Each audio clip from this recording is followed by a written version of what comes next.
সাগর পাড়ি দিতে গিয়ে মারা যাওয়া অবৈধ অভিবাসন প্রত্যাশীদের 12%ই বাংলাদেশি।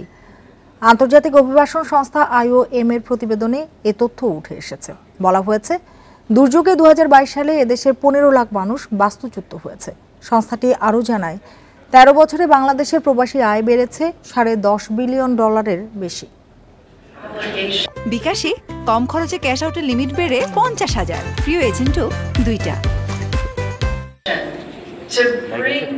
মঙ্গলবার রাজধানীর একটি হোটেলে IOM এর মহাপরিচালক অ্যামি পোপ অভিবাসন বিষয়ক বৈশ্বিক প্রতিবেদনের মোড়ক উন্মোচন করেন। জলবায়ু পরিবর্তনের কারণে সৃষ্ট দুর্যোগে বাস্তুচ্যুতির তালিকায় এশিয়ায় বাংলাদেশকে 5ম অবস্থানে রেখেছে সংস্থাটি। IOM বলছে, ভূমধ্যসাগর পাড়ি দিয়ে ইউরোপ যাওয়ার পথে মারা যাওয়া মানুষের 12%ই বাংলাদেশি। জলবায়ু পরিবর্তনের প্রভাবে এমন অভিবাসন প্রত্যাশীর সংখ্যা দিন দিন বাড়ছে। But we need migration that is strategic.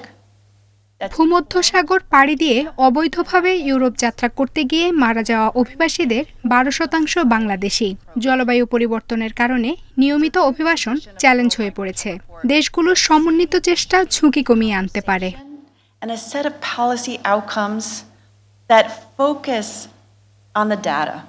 অনুষ্ঠানে প্রবাসী কল্যাণ প্রতিমন্ত্রী বলেন, জটিল বৈশ্বিক পরিস্থিতিতে নিরাপদ অভিবাসনের জন্য দেশগুলোর সমন্বিত চেষ্টার উদ্যোগ বেশ কঠিন হয়ে পড়েছে।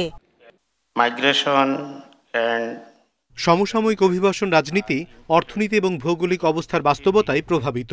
সবার সমন্বিত প্রচেষ্টা ছাড়া অভিবাসন ব্যবস্থাপনাকে সফল করা সম্ভব নয়। বাংলাদেশ পররাষ্ট্রমন্ত্রী বলেন, রোহিঙ্গাদের আশ্রয় দেওয়ার কারণে সন্ত্রাসবাদ, মানব পাচার ও মাদকের চ্যালেঞ্জে রয়েছে বাংলাদেশ।